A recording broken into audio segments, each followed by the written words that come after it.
من يهده الله فلا مضل له ومن يضلله فلا هادي له وأشهد أن لا إله إلا الله وحده لا شريك له وأشهد أن محمدا عبده ورسوله الذي أرسله بالحق بشيرا ونذيرا وداعيا إلى الله بإذنه وسراجا منيرا أعوذ بالله من الشيطان الرجيم بسم الله الرحمن الرحيم ولكل أمة جعلنا منسكا ليذكروا اسم الله على ما رزقهم من بهيمة الأنعام فإله واحد فله أسلموا وبشر المخبتين. وقال النبي صلى الله عليه وسلم من كان له ولم يضحي فلا يقربن مشلنا. وقال عليه السلام في حجة الوداع يا أيها الناس إن كل أهل بيت في كل عام أضحية. উপস্থিত সম্মানিত মুসলিমবৃন্দ, আমরা প্রথমেই আল্লাহ তাআলার শুকরিয়া আদায় করি যে আল্লাহ রাব্বুল আলামিন আমাদেরকে পৃথিবীর শ্রেষ্ঠতম দিনগুলোর অন্যতম দিন জিলহজ মাসের প্রথম দশকের শ্রেষ্ঠতম দিনগুলো চলছে, এর মধ্যে আবার সাপ্তাহিক যে শ্রেষ্ঠ দিন জুমা, ইয়ামুল জুমা, এই জুমার দিন উভয় শ্রেষ্ঠ দিনে আমাদেরকে একত্রিত হওয়ার সুযোগ করে দিয়েছেন, জামে মসজিদে আসার সুযোগ করে দিয়েছেন। এই জন্য আমরা তার শুকরিয়া আদায় করি, আলহামদুলিল্লাহ রাব্বিল আলামিন। অতঃপর দরুদ ও সালাম বর্ষিত হোক বিশ্ব মানবতার মুক্তির দূত সাইয়্যিদুল মুরসালিন মুহাম্মদুর রাসূলুল্লাহ সাল্লাল্লাহু আলাইহি ওয়াসাল্লামের প্রতি, যে রাসূল আল্লাহর সন্তুষ্ট অর্জনের জন্য, আল্লাহর নৈকট্য লাভের জন্য অর্থনৈতিক সংকট থাকা সত্ত্বেও মদিনায় 10 বছর অবস্থানকালে তিনি কোরবানি করেছেন, সাহাবায়ে কেরামকে উদ্বুদ্ধ করেছেন এবং এই কোরবানির মাধ্যমে কিভাবে আল্লাহর সন্তুষ্ট অর্জন করা যায়, কিভাবে পাড়া প্রতিবেশী ও দরিদ্রদের মাঝে বিতরণ করার মাধ্যমে আল্লাহর সন্তুষ্ট অর্জন করা যায়, সে বিষয়ে সার্বিক দিক নির্দেশনা দিয়েছেন। এই জন্য আমরা তার প্রতি দরুদ প্রেরণ করি, আল্লাহুম্মা সাল্লি আলা মুহাম্মাদি ওয়া আলা আলি মুহাম্মাদ সাল্লাল্লাহু আলাইহি ওয়াসাল্লাম। সম্মানিত মুসলিমবৃন্দ, আজকে পৃথিবীর শ্রেষ্ঠ 10 দিনের শেষ জুমা, আর মাত্র কয়েকদিন পরেই অন্যতম শ্রেষ্ঠ ইবাদত কুরবানি সম্পাদন করতে হবে। যারা হজের জন্য প্রস্তুতি নিয়েছেন, হজে গিয়েছেন, তারা হজ সম্পাদন করবেন। আরাফার মতো গুরুত্বপূর্ণ দিনে আরাফার সিয়াম পালন করবেন। এই কল্যাণময় মুহূর্তে আমরা অবস্থান করছি। কুরবানি একটি গুরুত্বপূর্ণ ইবাদত। এই কুরবানি কোনো ব্যক্তির বিশেষ ইতিহাস নয়, কুরবানি কোনো জাতির বিশেষ ইতিহাস নয়। এই কুরবানি পৃথিবীতে যত মানুষ এসেছে পৃথিবীর বুকে যত জাতি এসেছে প্রত্যেক জাতির সাথে এই কুরবানির ইতিহাস জড়িত। হযরত আদম আলাইহিস সালামের দুই সন্তান হাবিল এবং কাবিল, এদের মাধ্যমে এই পৃথিবীর বুকে কুরবানির সূচনা হয়। সেই সূচনার লগ্ন থেকেই কুরবানি কবুল হওয়া বা না হওয়ার বিষয়টি চলে আসছে। যাদের তাকওয়ার ঘাটতি থেকে যায়, যারা তাকওয়ার নীতি অবলম্বন করতে পারে না, যাদের নিয়তের বিশুদ্ধতা থাকে না, তাদের কুরবানি কবুল হয় না। যাদের নিয়তের বিশুদ্ধতা থাকে তাদের কুরবানি কবুল হয়। এই ইতিহাস হযরত আদম আলাইহিস সালামের দুই সন্তান আমাদের জন্য ইতিহাস রেখে গিয়েছেন। তারা ইতিহাস তৈরি করেছেন, সেখান থেকে শিক্ষা নিয়ে আমাদেরকে সামনের দিকে এগোতে হবে। সম্মানিত মুসল্লিবৃন্দ, কুরবানি গুরুত্বপূর্ণ একটি ইবাদত, যেটা প্রত্যেক জাতির সাথে সংশ্লিষ্ট। প্রত্যেক জাতির জন্য আল্লাহ রাব্বুল আলামিন নির্ধারণ করে দিয়েছেন। আল্লাহ রাব্বুল আলামিন বলছেন, ওয়ালিকুল্লি উম্মাতিন জাআলনা মানসাকান লিয়াযকুরু ইসমাল্লাহি আলা মা রাযাকাহুম মিন বাহীমাতিল আনআম।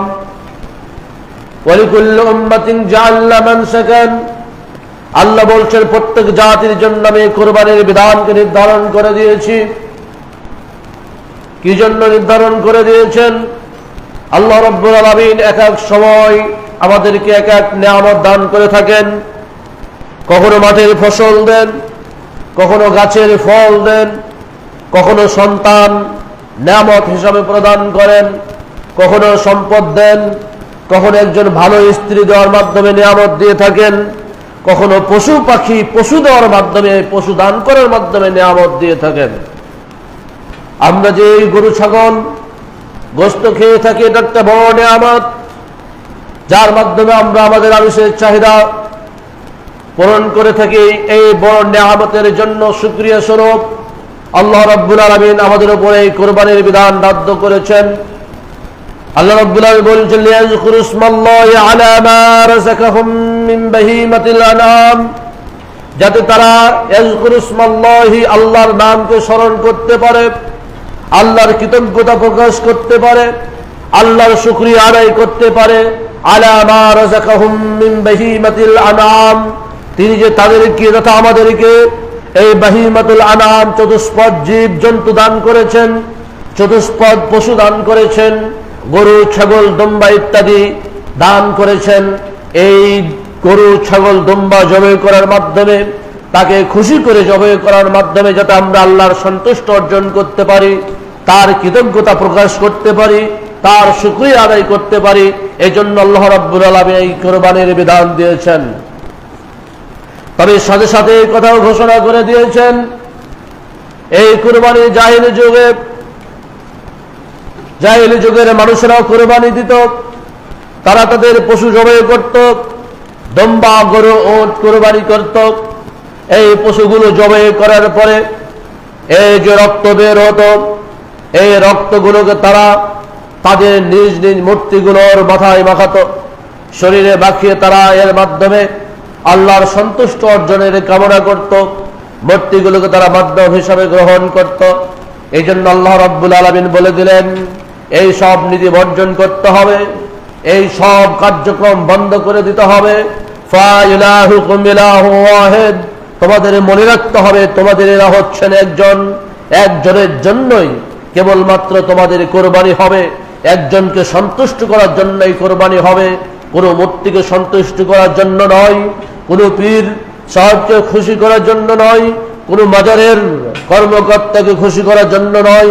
ফাইলাহুকুম ইলাহু ওয়াহিদ, তোমাদের যিনি ইলাহ তিনি হলেন এক আল্লাহ, তার জন্যই কোরবানি করতে হবে।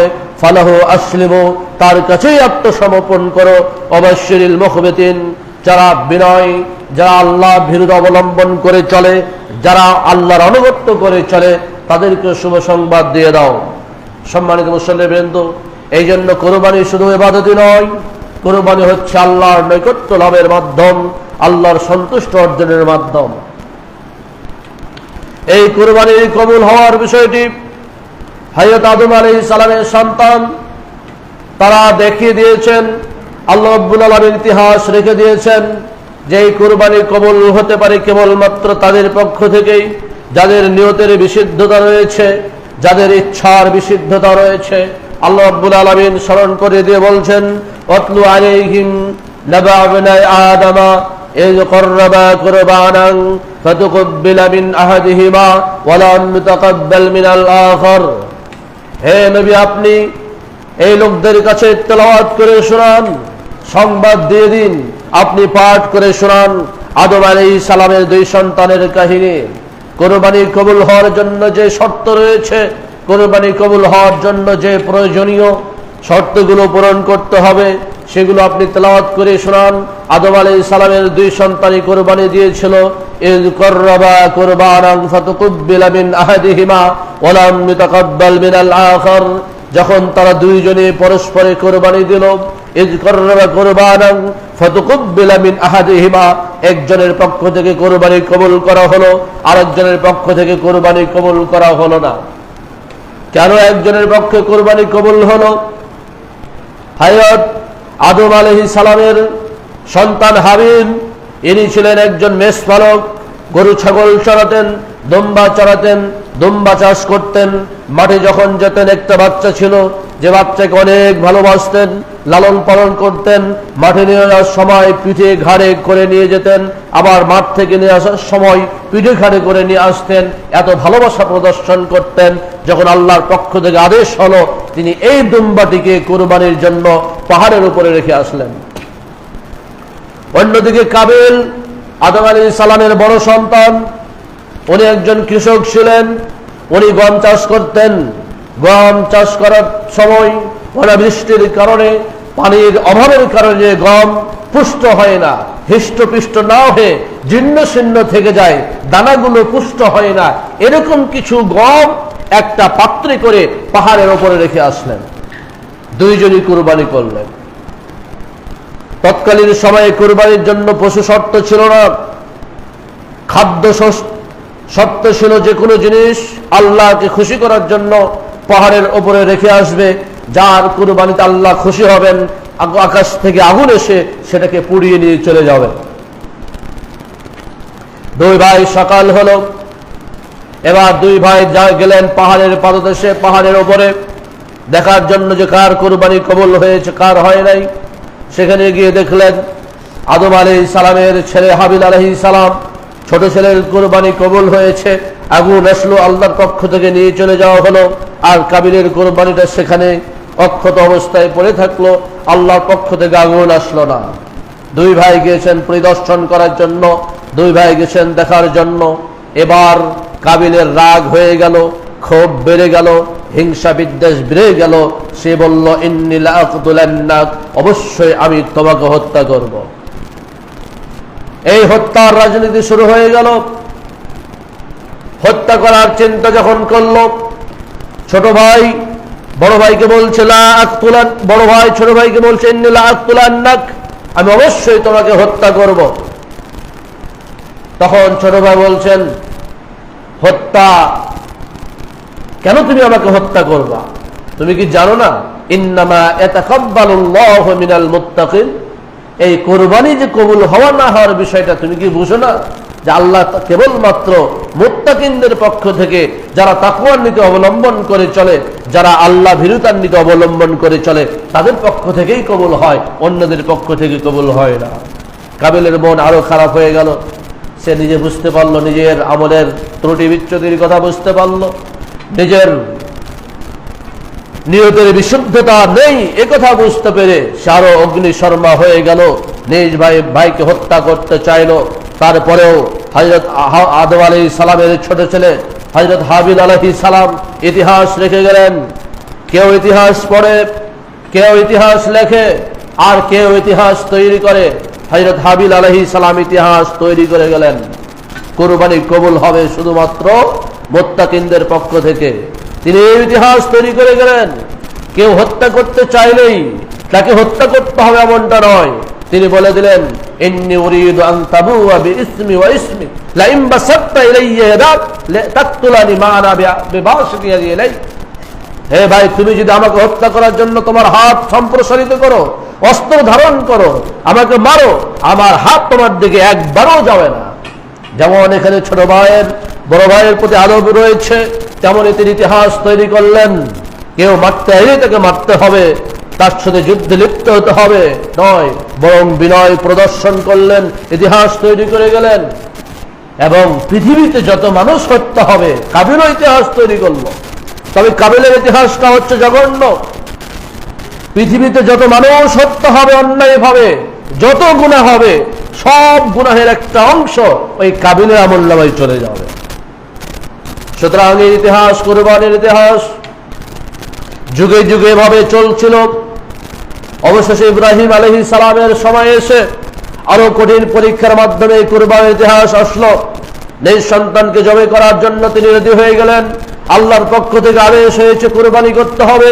ফালাম্মা আসলামা ওয়া তাল্লাহু লিল জাবিন, যখন উভয় আত্মসমর্পণ করলেন, উভয় মিলে কুরবানির জন্য প্রস্তুত হয়ে গেলেন। পিতা সন্তানকে কুরবানি করবেন, সন্তান প্রস্তুত হয়ে গেছেন, সন্তানকে কুরবানির জন্য শুইয়ে দেওয়া হয়েছে। এবার সন্তান বলছে, বাবা আপনি যদি আমার চোখের দিকে তাকান, আমার চেহারার দিকে তাকান, আপনি আমাকে জবাই করতে পারবেন না, আপনি আমাকে কুরবানি দিতে পারবেন না, অতএব আপনি আপনার চোখে কাপড় বেঁধে নিন। হযরত ইব্রাহিম আলাইহিস সালাম চোখে কাপড় বেঁধে নিলেন। অনেক ইতিহাস, লম্বা ইতিহাস। কুরবানি শুধুমাত্র ইতিহাসই নয়, কুরবানির মধ্যে যে আত্মত্যাগ রয়েছে, কুরবানির মধ্যে যে পরীক্ষা রয়েছে, এগুলো আমরা অনুধাবন করি না। আমরা শুধু মনে করি যে গরুর গোশত খেলেই কুরবানি হয়ে গেল, গোশত 2-1 কেজি দান করলেই কুরবানি হয়ে গেল। কিন্তু কুরবানি এমনিতেই শুধুমাত্র গোশত খাওয়ার জন্য আসে নয়। কুরবানির যে ইতিহাস, কুরবানির যে আত্মত্যাগ, এইখান থেকে আমাদের শিক্ষা নিতে হবে। হযরত ইব্রাহিম আলাইহিস সালাম নিজ সন্তানকে জবাই করবেন, কুরবানি দিবেন, প্রস্তুত হয়ে গেছেন পিতা এবং সন্তান। যখনই তিনি ছুরি ধরবেন, ছুরি জবাই করবেন, এমন অবস্থায় পিছন থেকে ডাক আসছে, ডাক চলে আসছে। ওয়ানাদাইনাহু আইয়া ইব্রাহিম, আল্লাহ বলছেন, আমি ডাক দিয়ে বললাম, হে ইব্রাহিম, কদ সাদ্দাকতা রুয়া, আপনি আপনার স্বপ্নকে সত্যায়িত করেছেন। আপনি আপনার স্বপ্ন যা দেখেছিলেন, জবাই করার কথা যেটা ভেবেছিলেন, সেটা আপনি বাস্তবায়ন করেছেন, অতএব আর জবাই করা লাগবে না। চোখ বেঁধে আছেন তিনি। আল্লাহ বলছেন, ইন্না হাযা লাহুয়াল বালাউল মুবিন, নিঃসন্দেহে এটা কঠিন পরীক্ষা ছিল, সুস্পষ্ট পরীক্ষা ছিল। কিন্তু ইব্রাহিম আলাইহিস সালাম এই পরীক্ষা পাস করলেন। কাযালিকা নাজজিল মুহসিনিন, আল্লাহ বলছেন, এভাবেই আমি মুহসিনদেরকে, যারা মুহসিন সৎকর্মশীল, তাদেরকে পুরস্কৃত করে থাকি। তবে ওয়া তারাকনা আলাইহি ফিল আখিরিন, এই কুরবানির ইতিহাস। ইব্রাহিম আলাইহিস সালাম যখন নিজের ছেলেকে জবাই করছিলেন, নিজের ছেলেকে সরিয়ে দেওয়া হলো, আর একটি দুম্বা চলে আসলো, সেই দুম্বাকে তিনি জবাই করলেন, দুম্বা কুরবানি হয়ে গেল। এই দুম্বা কোথা থেকে আসলো? ইব্রাহিম আলাইহিস সালাম তো বিনা প্রান্তরে দুম্বা নিয়ে যান নাই। ওই যে হাবিল আলাইহিস সালাম যে দুম্বা কুরবানি করেছিলেন, জান্নাত থেকে যে আগুন এসে, আকাশ থেকে যে আগুন এসে কুরবানি নিয়ে চলে গিয়েছিল, সেই কুরবানি আল্লাহ রাব্বুল আলামিন জান্নাতে লালন পালন করেছিলেন। এবং ইসমাইল আলাইহিস সালামের বিপরীতে সেই দুম্বা পাঠিয়ে দিয়ে আল্লাহ রাব্বুল আলামিন এই পশু কুরবানি করার ব্যবস্থা করে দিলেন। এই পশু কুরবানির মাধ্যমে শুধু পশু কুরবানি নয়, আমাদের মধ্যে যে হিংসা বিদ্বেষ রয়েছে, আমাদের মধ্যে যে খারাপ মানসিকতা রয়েছে, সেগুলোকে আমাদের জবাই করে আমাদের খারাপ চিন্তা চেতনাকে দূর করতে হবে। সম্মানিত উপস্থিতি, মানুষ এখন মানুষের সন্তানকে জবাই করে। ইতিহাস দেখছেন না? একদিন নয়, প্রায় প্রতিদিন এই ধর্ষণের ঘটনা ঘটছে এবং এই ছোট্ট ছোট্ট শিশুগুলোকে জবাই করে হত্যা করা হচ্ছে। এগুলো শুধু এমনি হয়ে যায় না, এগুলো কিন্তু সাধারণ একজন স্বাভাবিক মানুষ কিন্তু এগুলো করতে পারে না। সুতরাং এই কুরবানির ইতিহাস আল্লাহ রাব্বুল আলামিন আমাদের জন্য রেখে দিলেন। শুধু পশু জবাই করা নয়, আমাদের মনের মধ্যে যে কুমন্ত্রণা রয়েছে, আমাদের অন্তরে যে খারাপ চিন্তা চেতনা রয়েছে, এই খারাপ চিন্তা চেতনাগুলোকে আমাদের জবাই করতে হবে। তাহলে সমাজ ভালো হবে, তাহলে রাষ্ট্র ভালো হবে, তাহলে ব্যক্তি ভালো হবে, তাহলে পরিবার ভালো হবে। আমরা অল টাইম মোবাইল দেখি, একজন মানুষ সাইকো হয়ে যায় কখন, মানসিকভাবে ভারসাম্যহীন হয়ে যায় কখন, মোবাইল দেখতে দেখতে, খারাপ কিছু দেখতে দেখতে তার মানসিকতা নষ্ট হয়ে যায়, তখন সে ধর্ষণ করে, তখন সে জবাই করে, তখন সে এর থেকে আরো যদি খারাপ কিছু থাকে সেটাও করতে পারে। আপনি আপনার সন্তানকে হেফাজত করুন, নিজেকে হেফাজত করুন, এবং এই কুরবানিতে আমাদের এই সব খারাপ মানসিকতাকে জবাই করতে হবে। খারাপ চিন্তা চেতনাকে জবাই করার মাধ্যমে আমাদের কুরবানি করতে হবে। আমাদের অন্তরকে পরিশুদ্ধ করতে হবে, আমাদের অন্তরকে পরিচ্ছন্ন করতে হবে এই খারাপ চিন্তা চেতনাকে জবাই করার মাধ্যমে, শুধু পশু জবাই নয়। সম্মানিত উপস্থিতি, এই কুরবানি শুধু কুরবানি নয়, সালাতের কথা যেখানে বলা হয়েছে, আল্লাহ রাব্বুল আলামিন এই কুরবানির কথা বলেছেন। তিনি বলছেন ফাসাল্লি লিরাব্বিকা ওয়ানহার। আল্লাহ তার নবীকে আদেশ দিয়ে বলছেন ফাসাল্লি, তুমি সালাত আদায় করো তোমার রবের জন্য এবং পাশাপাশি কুরবানি করো। পশু জবাই করে কুরবানি করার নির্দেশ আল্লাহ দিয়েছেন। অন্য আয়াতে আল্লাহ বলছেন কুল ইন্না সালাতি ওয়া নুসুকি ওয়া মাহইয়ায়া ওয়া মামাতি লিল্লাহি রাব্বিল আলামিন। আল্লাহ রাব্বুল আলামিন তার নবীকে নির্দেশ দিয়ে বলছেন, হে নবী আপনি বলে দেন ইন্না সালাতি ওয়া নুসুকি, নিঃসন্দেহে আমার সালাত, আমার কুরবানি, ওয়া মাহইয়ায়া ওয়া মামাতি, আমার জীবন আমার মরণ সবকিছু লিল্লাহি রাব্বিল আলামিন, আমার রবের জন্য। তো কুরবানি যেখানে সালাতের কথা বললেন, ফরজ সালাত আদায় না করলে একজন মানুষ যদি অস্বীকার করে, যদি অবজ্ঞা করে, সে কাফের হয়ে যায়। সালাত গুরুত্বপূর্ণ একটি ইবাদত, যে ইবাদত ছেড়ে দিলে মানুষ কাফের হয়ে যায়, যে ইবাদতকে যদি কেউ অস্বীকার করে কাফের হয়ে যায়, যদি নিয়মিত ছেড়ে দেয়, জুমার পর জুমাও পড়ে না, এরকম যদি হয়ে যায় সে কাফের হয়ে যায়, যদিও সে মুসলমানের ঘরে বসবাস করে। এই সালাতের পরে আল্লাহ রাব্বুল আলামিন কুরবানির কথা বললেন। তাহলে আমাদের বুঝতে হবে কুরবানি যেমন তেমন ইবাদত নয়, কুরবানির গুরুত্ব রয়েছে, কুরবানির মাহাত্ম্য রয়েছে। আপনি টাকা দিয়ে ঘুরতে যেতে পারেন, কুরবানির পরে আপনার টাকা আছে, কুরবানি দিলেন না, অথচ সে টাকা নিয়ে আপনি কক্সবাজারে ঘুরতে গেলেন, আপনি অমুক জায়গায় গেলেন, অমুক জায়গায় গেলেন, অথবা কুরবানি, অথচ কুরবানি করলেন না। কুরবানির বিধান ফরজ, ওয়াজিব না সুন্নাত সেদিকে আমরা যাব না। কিন্তু রাসূল করিম সাল্লাল্লাহু আলাইহি সাল্লাম 10 বছর মদিনায় অবস্থান করেছেন, তিনি কুরবানি দিয়েছেন। স্পষ্ট হাদিস আছে, কখনো 2টি করে দুম্বা কুরবানি দিয়েছেন, কখনো 1টি দিয়েছেন, কিন্তু কুরবানি দিয়েছেন। তিনি 1টি কুরবানি দিয়েছেন উম্মতের জন্য, নিজের পরিবার পরিজনের জন্য দিয়েছেন, এবং দোয়াই বলেছেন আল্লাহ তুমি এটি কবুল করো আমার পক্ষ থেকে, আমার পরিবারের পক্ষ থেকে, আমার উম্মতের মধ্যে যারা কুরবানি করতে পারেন তাদের পক্ষ থেকে তিনি কুরবানি দিয়েছেন। সুতরাং কুরবানির বিধানটাকে তো হালকাভাবে দেখার কোনো সুযোগ নেই। কুরবানি এটা একটা ইসলামের শিয়ার, এই শিয়ারকে অবশ্যই আমাদের গুরুত্ব দিতে হবে। অমুসলিম থেকে আলাদা অমুসলিমেরা কুরবানি দেবে না। মানুষ 1 বছরে একটা দিন ইবাদত করতে হয়, এই কুরবানি দিতে হয়। সুতরাং এই কুরবানির গুরুত্ব দিতে হবে।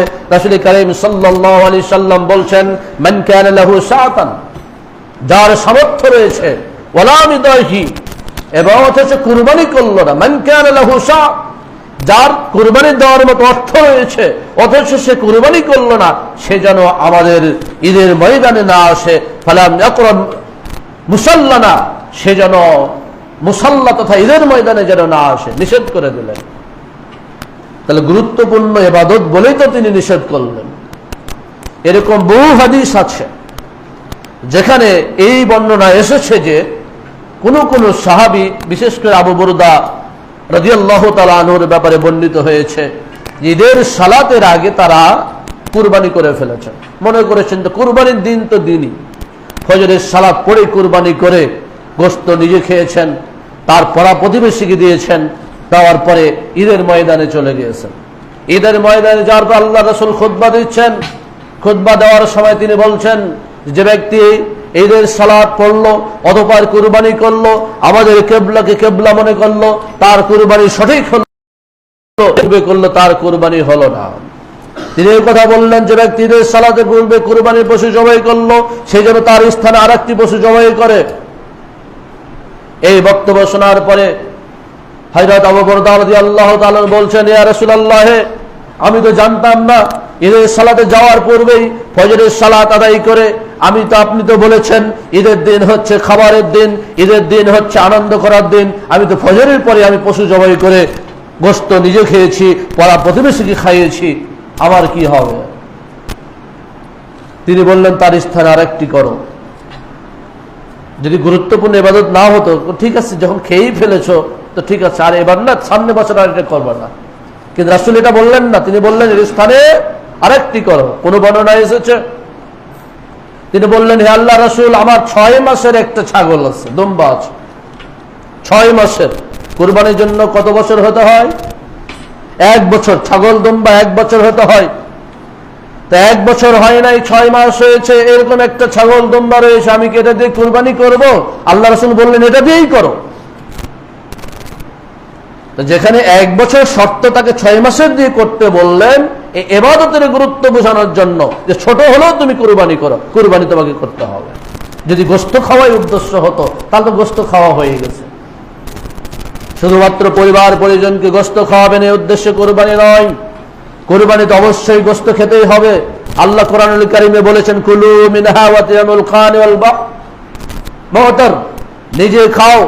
আল বাইস বলা হয়েছে তুমি নিজে খাও, যারা চাইতে পারে তাদেরকে খাওয়াও, যারা চায় না তাদেরকে খাওয়াও। আগে আল্লাহ খাওয়ার কথা বলেছেন, অবশ্যই খাবেন, খাওয়ার নিয়ত থাকতে হবে। খাওয়ার নিয়ত থাকলে কুরবানি হবে না, এটা ভুল কথা। খাওয়ার নিয়ত থাকতে হবে, তবে প্রতিবেশীকে দেওয়ার নিয়ত থাকতে হবে, ফকির মিসকিনকে দেওয়ারও নিয়ত থাকতে হবে, তাহলে কুরবানি হবে। এবং আল্লাহ সন্তুষ্ট উদ্দেশ্য থাকতে হবে, তাহলে কুরবানি হবে। আর যদি বলেন যে না খাওয়ার নিয়ত করেই যাবে না, না, এটা কুরবানি নয়, এটা সাদাকা হয়ে গেল। সম্মানিত উপস্থিতি, এই কুরবানির গুরুত্ব বোঝাতে গিয়ে রাসূল করিম সাল্লাল্লাহু আলাইহি সাল্লাম বিদায় হজের ভাষণে বলেছেন, ইয়া আইয়ুহান নাস, হে লোক সকল।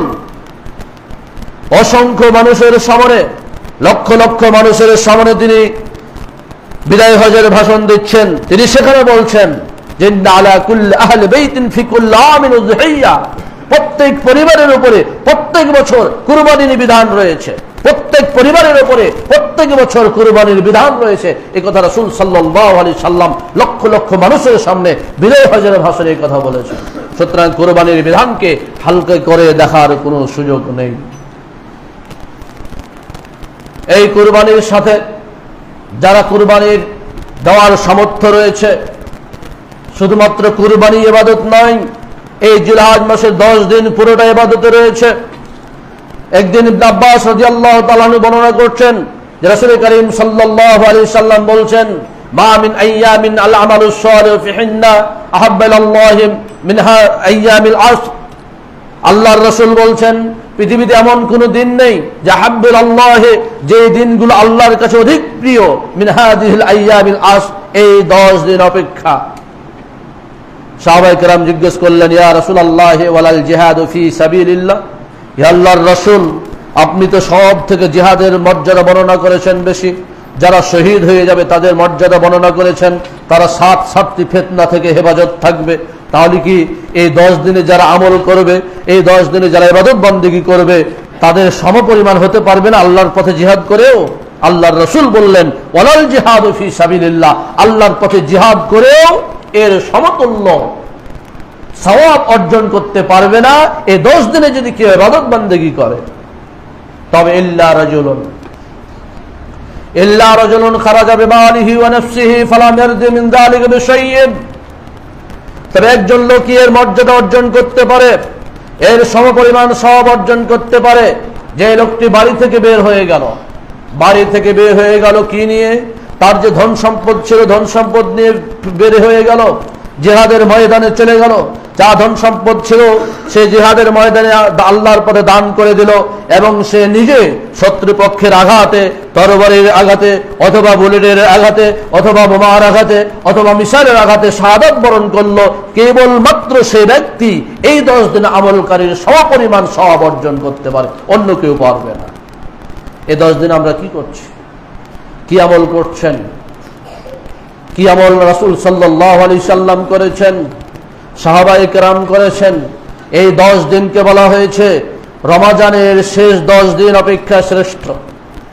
ইমাম ইবনে তাইমিয়া রাহমাতুল্লাহ আলাইহি বলছেন যে এই জিলহজ মাসের প্রথম 10 দিন রমজান মাসের শেষ 10 দিন অপেক্ষা উত্তম। যদিও রমজান মাসের শেষ 10 রাত এই জিলহজ মাসের শেষ 10 রাত অপেক্ষা উত্তম। রাত উত্তম রমজান মাসের, কিন্তু জিলহজ মাসের এই 10 দিনকে উত্তম বলা হয়েছে। কেন উত্তম বলা হলো? কেন রাসূল সাল্লাল্লাহু আলাইহি সাল্লাম উত্তম বললেন? রাসূল করিম সাল্লাল্লাহু আলাইহি সাল্লাম একটি হাদিসে বলছেন, মা মিন আইয়ামিন আল আমালুস সালিহ আজকা, কোন বর্ণনায় আহাব, কোন বর্ণনায় আযম, কোন বর্ণনায় আকবার। আল্লাহর নবী বলছেন, আল্লাহর নিকটে মহান দিন, আল্লাহর নিকটে শ্রেষ্ঠ দিন, আল্লাহর নিকটে ফজিলতপূর্ণ দিন, আল্লাহর নিকটে পবিত্র দিন এই 10 দিন অপেক্ষা আর নেই। একটা ভাষা নয়, 500টি শব্দ ব্যবহার করে এই 10 দিনের শ্রেষ্ঠত্ব বর্ণনা করেছেন রাসূল করিম সাল্লাল্লাহু আলাইহি সাল্লাম। সুতরাং কি করবেন সেখানে? তিনি সেই নির্দেশনাও দিচ্ছেন এক একটি হাদিসে। তিনি সেখানে বলছেন, ফাকসিরুন ফিহা তাসবিহা ওয়াত তাকবীরা ওয়াত তাহমিদা ওয়াত তাহলিলা। সুতরাং তোমরা এই 10 দিনে বেশি বেশি তাকবীর পাঠ করো, আল্লাহু আকবার পাঠ করো, বেশি বেশি তাসবিহ সুবহানাল্লাহ পাঠ করো, বেশি বেশি লা ইলাহা ইল্লাল্লাহ পাঠ করো, এবং বেশি বেশি আল্লাহু আকবার পাঠ করো, সুবহানাল্লাহ পাঠ করো। তাহলে তোমাদের এই সব অর্জন করতে পারবে। রাসূলের কথা। তাহলে কি আমল সাব্যস্ত হলো? সুবহানাল্লাহ সাব্যস্ত হলো, আলহামদুলিল্লাহ সাব্যস্ত হলো, ওয়ালা ইলাহা ইল্লাল্লাহু সাব্যস্ত হলো, এবং আল্লাহু আকবার সাব্যস্ত হলো এই হাদিস থেকে যে আমাদেরকে তাসবিহ তাহলিলগুলো পাঠ করতে হবে। অন্য একটা হাদিসে রাসূল করিম সাল্লাল্লাহু আলাইহি সাল্লাম এই 4টার কথা বলছেন যে আফজালুল কালেমা, 4টি কালেমা আছে, সবথেকে শ্রেষ্ঠ কালেমা। কোরআনের পরে সবথেকে শ্রেষ্ঠ কালেমা হচ্ছে 4টি, যদিও শ্রেষ্ঠ 4টি কালেমা কোরআন থেকে নেওয়া হয়েছে। সে শ্রেষ্ঠ 4টি কালেমা হচ্ছে সুবহানাল্লাহ, আলহামদুলিল্লাহ, ওয়ালা ইলাহা ইল্লাল্লাহু, আল্লাহু আকবার। সহিহ বুখারীর হাদিস, সহিহ মুসলিমের হাদিস। সুতরাং আমাদের আমল আছে কি? আমরা কি আমল শুরু করতে পেরেছি? চাঁদ তো ওঠা কয়েকদিন হয়ে গেল, কে কয়বার সুবহানাল্লাহ পড়েছেন, কে কয়বার আলহামদুলিল্লাহ পড়েছেন, গণনা দরকার নেই। আপনি কি পরিমাণ পড়েছেন আপনি নিজেকে বিচার করতে পারবেন যে আপনি আসলে পড়েছেন না পড়েন নাই। সাহাবায়ে কেরাম কি করতেন? হযরত সাঈদ ইবনে মুসাইয়্যিব একজন তাবিঈ আছেন, উনি এই দিনগুলোতে ইতিকাফ শুরু করতেন। দিনের বেলা ইতিকাফ, এত বেশি ইবাদত বন্দি করতেন, তার জন্য কষ্ট হয়ে যেত। তারপরে রাসূলের হাদিসের উপর আমল করতে গিয়ে তিনি এই কাজগুলো করতেন। হযরত আবু হুরায়রা রাদিয়াল্লাহু তাআলা আনহু যেদিন জিলহজ মাসের চাঁদ পশ্চিম আকাশে তারা দেখতেন, হযরত আবু হুরায়রা রাদিয়াল্লাহু তাআলা আনহু, আব্দুল্লাহ বিন ওমর রাদিয়াল্লাহু তাআলা আনহু, এই সাহাবায়ে কেরাম তারা বাজারে যেতেন। কি করতে? বাজার করতে, মানে সিঙ্গারা খেতে। তারা বাজারে যেতেন মানুষকে আমল স্মরণ করিয়ে দেওয়ার জন্য। বাজারে গিয়ে কি বলতেন? ইউকাব্বিরানে, তারা তাকবীর ধ্বনি দিতেন, আল্লাহু আকবার, আল্লাহু আকবারে তাকবীর দিতেন। ফা ইউকাব্বিরুন নাস বিতাকবীরিহিমা, তাদের তাকবীর ধ্বনি শুনে বাজারের মানুষেরা তাকবীর ধ্বনি দিত, ফলে বাজার তাকবীর ধ্বনিতে গঞ্জরিত হয়ে উঠত। কখন? এই চাঁদ উঠার পর পরে তারা প্রতিদিন এই কাজ করতেন। শুধুমাত্র আব্দুল্লাহ বিন ওমর বা আবু হুরায়রা নয়, স্বয়ং ওমর ইবনুল খাত্তাব রাদিয়াল্লাহু তাআলা আনহু হজে গিয়েছেন, মিনাতে গিয়েছেন, সেখানেও তিনি তার যে তাবু ছিল তাবুতে তাকবীর ধ্বনি দিতেন। তার তাকবীর ধ্বনি শুনে অন্যান্য তাবুর যে মুসল্লিরা ছিলেন, হাজিরা ছিলেন, তারাও তাকবীর ধ্বনি দিতেন। তাদের তাকবীর ধ্বনি শুনে কোন কোন বর্ণনা আছে মিনা বাজার তাকবীর ধ্বনিতে গুঞ্জরিত হয়ে উঠত। কোথায় শয়তান আর কোথায় বামপন্থী আর কোথায় কে, সব পলায়ন করত। থাকবে শয়তান তাকবীর ধ্বনি শুনবে। এই তাকবীর আমাদের নেই। আমরা তাকবীর বলি না, আমরা গল্প করি, আমরা গীবত করি। আমরাও বাজারে যাই, তারাও বাজারে যেতেন। আব্দুল্লাহ বিন ওমর রাদিয়াল্লাহু তাআলা আনহু হাতে তেল দিয়ে বাজারে যেতেন। আনাসের ব্যাপারে বর্ণিত আছে। কেন হাতে তেল দিয়ে যেতেন? হাতটাকে নরম করতেন, মানুষের সাথে মুসাফা করার জন্য, সালাম দেওয়ার জন্য তারা বাজারে যেতেন। মানুষকে ইসলামের আমল স্মরণ করিয়ে দেওয়ার জন্য তারা বাজারে যেতেন, তাকবীর ধ্বনি দেওয়ার জন্য তারা বাজারে যেতেন। আর আমরা বাজারে যাই গীবত করার জন্য, আমরা বাজারে যাই মানুষকে কষ্ট দেওয়ার জন্য। এই আমল আমাদের পরিবর্তন করতে হবে, এই আখলাক, এই চরিত্র আমাদের পরিবর্তন করতে হবে। সম্মানিত উপস্থিতি, আর কি আমল করবেন? যেমন সুবহানাল্লাহ, আলহামদুলিল্লাহ, আল্লাহু আকবার, ওয়ালা ইলাহা ইল্লাল্লাহ, আল্লাহু আকবার পাঠ করবেন। তেমন ঈদের যে তাকবীর আমরা পড়ি, কি তাকবীর পড়ি?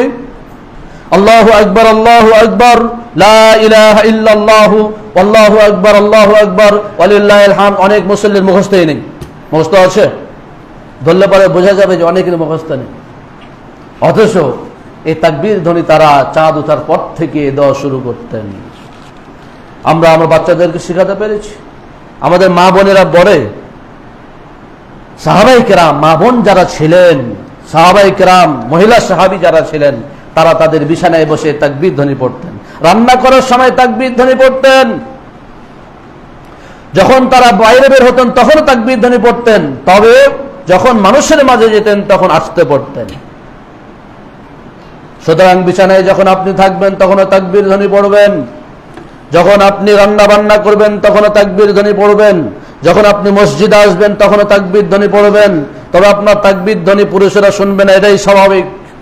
আপনি তাকবীর ধ্বনি দিবেন বাড়িতে, আপনি তাকবীর ধ্বনি দিবেন বিছানায়, আপনি তাকবীর ধ্বনি যেখানে সুযোগ পাবেন, রান্না করার সময় সুযোগ পাবেন, সেখানে তাকবীর ধ্বনি দিবেন। এই তাকবীরটা পড়তে থাকবেন, আল্লাহু আকবার, আল্লাহু আকবার, লা ইলাহা ইল্লাল্লাহু, আল্লাহু আকবার, আল্লাহু আকবার, ওয়ালিল্লাহিল হামদ। ঈদের দিন তো আপনাদেরকে বলে বলে পড়ানো যায় না, পড়েন। ঈদের সালাতে যখন আসেন বলা হয় যে তাকবীর ধ্বনিটা পড়েন, তাও তো আপনাদের মুখ দিয়ে বের হয় না। দুঃখজনক ব্যাপার। মানে জানি না কেন যেন আপনাদের এত কৃপণতা এই তাকবীর ধ্বনি পড়তে। আমি আমার ছাত্রদেরকে মুখস্থ করিয়েছি, একটা ক্লাস শুধু এই তাকবীর ধ্বনি মুখস্থ করিয়েছি। তারা ছোট ছোট বাচ্চারা, তাদেরকে শিখিয়েছি এই তাকবীর ধ্বনি দিতে হবে। সে দিবে, তার মায়েরা শিখবে, তার বাবারা শিখবে। অথচ আপনাদেরকে এতদিন ধরে খুতবা দিয়ে আপনাদের তাকবীর ধ্বনি মুখস্থ করাতে পারলাম না। ওই মুসল্লিদেরকে বলে বলেও আপনারা মুখ দিয়ে বের হয় না, বলো না। সুতরাং তাকবীর ধ্বনি মুখস্থ করেন। সুবহানাল্লাহ যেমন পড়বেন, আলহামদুলিল্লাহ যেমন পড়বেন, লা ইলাহা ইল্লাল্লাহ যেমন পড়বেন, আল্লাহু আকবার পড়বেন, সাথে সাথে আল্লাহু আকবার কবীরা, আলহামদুলিল্লাহি কাসীরা, ওয়া সুবহানাল্লাহি বুকরাতান ওয়া আসীলা। এই আবার কিছু মুফতি বের হয়ে যাবে, এটা তাকবীর পড়া যাবে না, এটা তো হাদিসে নেই। অথচ রাসূল সাল্লাল্লাহু আলাইহি সাল্লাম যেমন নির্দেশনা দিয়েছেন তেমন সাহাবায়ে কেরাম পড়েছেন, তাবিঈন ইজম পড়েছেন। আরে বাবা, রাসূল থেকে সব সরাসরি এই শব্দটাই বের হতে হবে, পেতে হবে এমনটা তো কথা নয়। তিনি শুধু নির্দেশনা দিয়েছেন তাকবীর পড়ো, তিনি নির্দেশনা দিয়েছেন তাসবিহ পাঠ করো, তাসবিহ পাঠ করো, তিনি নির্দেশনা দিয়েছেন তাহলিল পাঠ করে। এগুলোর তো একটা অর্থ আছে। সুতরাং মূর্খতা আমাদের ত্যাগ করতে হবে এবং এই তাকবীর ধ্বনি পাঠ করতে হবে। এরপরে আসুন আমাদের সিয়াম পালন করার চেষ্টা করতে হবে। কোন দিন সিয়াম পালন করবেন? রাসূল করিম সাল্লাল্লাহু আলাইহি সাল্লামের স্ত্রী উম্মে সালামা রাদিয়াল্লাহু তাআলা আনহা বর্ণনা করছেন যে জিলহজ মাসে চাঁদ ওঠার পর থেকেই রাসূল করিম সাল্লাল্লাহু আলাইহি সাল্লাম আরাফাত দিন পর্যন্ত, অর্থাৎ প্রথম 9 দিন তিনি সিয়াম পালন করেছেন। আমরা পাচ্ছি, আমরা করছি। তিনি সাদাকা করতেন, সাদাকার পরিমাণ বেড়ে যেত। তিনি কোরআন তেলাওয়াত, আমরা শুধুমাত্র রমজান মাসে কোরআন তেলাওয়াত করি, অনেকে রমজানও করি না, কোরআন পড়তেই জানি না। দুঃখ, আমরা মুসলমান হিসাবে দাবি করি অথচ কোরআন জানি না। অথচ সাহাবায়ে কেরাম এই 10 দিনে জিলহজ মাসের প্রথম দশকে কোরআন তেলাওয়াত বাড়িয়ে দিতেন, দান সাদাকা বাড়িয়ে দিতেন, তাকবীর তাহলিল বৃদ্ধি করতেন, অন্য ইবাদত, নফল ইবাদত, তারা নফল ইবাদত বাড়িয়ে দিতেন, নফল সালাত বাড়িয়ে দিতেন, নফল সিয়াম তো 9 দিনই সিয়াম পালন করার চেষ্টা করতেন। এভাবে এই 10 দিনকে তারা গনিমত মনে করে ইবাদত বন্দেগী করে অতিবাহিত করার চেষ্টা করতেন। সুতরাং আমাদেরকে চেষ্টা করতে হবে এই 9 দিন সিয়াম পালন করার। 9 দিন যদি নাও পারি, এটা তো ফরজ নয় যে আমাকে ধারাবাহিকভাবে 9 দিনই করতে হবে। পারলে ভালো, পারলে করা দরকার, করা উচিত। আপনি যেদিনই সুযোগ পাবেন আপনি সেদিনই সিয়াম পালন করুন। বিশেষ করে আরাফার দিন। আরাফার দিন কেন সিয়াম পালন করবেন? কেন আমাদেরকে সিয়াম পালন করতে হবে? রাসূল করিম সাল্লাল্লাহু আলাইহি সাল্লাম এই আরাফার দিনের গুরুত্ব বুঝিয়েছেন। এই আরাফার দিন খুব গুরুত্বপূর্ণ দিন। এই দিন অসংখ্য মানুষকে জাহান্নাম থেকে মুক্ত করা হয়। এই দিন আল্লাহ রাব্বুল আলামিন এই পৃথিবীর বুকে মানুষদের দিকে তাকিয়ে, বিশেষ করে আরাফার ময়দানের দিকে তাকিয়ে, ফেরেশতা, বড় বড় ফেরেশতা যারা আছেন তাদেরকে সামনে নিয়ে ডেকে অনেক কথা বলেন, সেগুলো আমরা হাদিসে বলবো। বিশেষ করে সিয়ামের কথা বলা হয়েছে। আল্লাহর নবী বলছেন, সিয়ামু ইয়াউমে আরাফা আহতাসিবু আলাল্লাহি আইয়ুকাফিরা সানাতাল্লাতী ক্বাবলাহু ওয়া সানাতাল্লাতী বা'দাহু।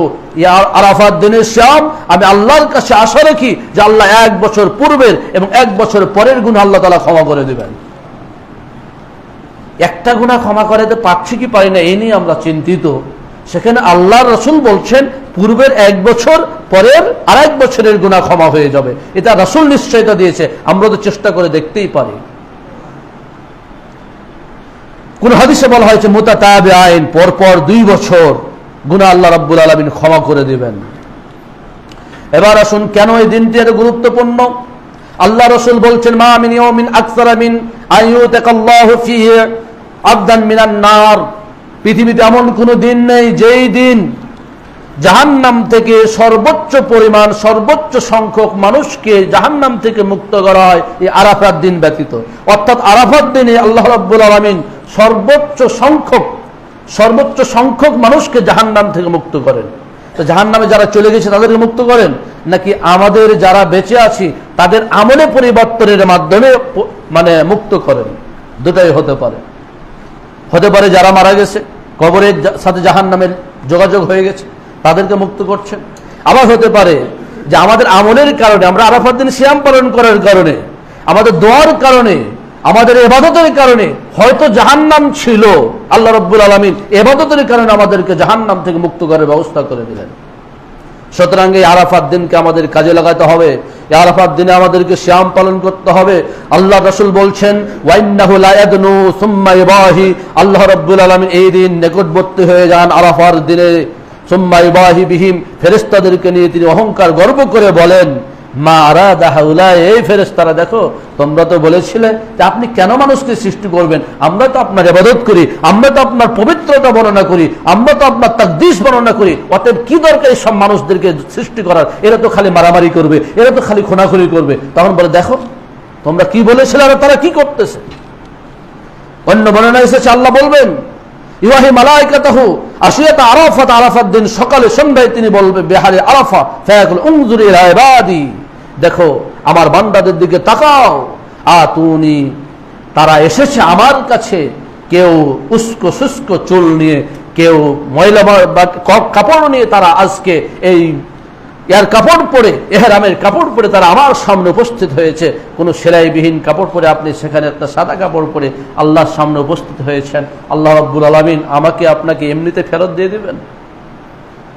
আল্লাহ ক্ষমা করার জন্য প্রস্তুত হয়ে আছেন। সম্মানিত উপস্থিতি, এরপরে এই আরাফার দিনে দোয়াকে শ্রেষ্ঠ দোয়া বলা হয়েছে। দোয়া তো অনেক দিনই করা যায়, আপনি রাত্রে দোয়া করতে পারেন, প্রতি রাত শেষ রাতের আপনি দোয়া করতে পারেন, দোয়া কবুল হয়। কিন্তু আরাফাত দিনের দোয়াটাকে রাসূল করিম সাল্লাল্লাহু আলাইহি সাল্লাম শ্রেষ্ঠ দোয়া বলেছেন। তিনি বলছেন, খায়রুদ দুআ দুআ ইয়াউম আরাফা, আরাফাত দিনের দোয়া হচ্ছে শ্রেষ্ঠ দোয়া। ও খায়রু মা কুলতু আনা ওয়ান নাবিয়্যুন, এবং আমি এবং আমার পূর্ববর্তী যত নবী রাসূল ছিলেন যে দোয়াটা আমরা পড়তাম এবং শ্রেষ্ঠ মনে করি, সেটি হচ্ছে লা ইলাহা ইল্লাল্লাহু ওয়াহদাহু লা শারীকা লাহু লাহুল মুলকু ওয়া লাহুল হামদু ওয়া হুয়া আলা কুল্লি শাইইন কাদির। এই দোয়াটা বেশি বেশি পড়বেন। সম্মানিত উপস্থিতি, এই আরাফার দিনকে আমাদের গুরুত্ব দিতে হবে। তারপরে হলো কুরবানির দিন। এই কুরবানির দিন খুব গুরুত্বপূর্ণ দিন। এই কুরবানির দিনকে শ্রেষ্ঠ দিন বলা হয়েছে।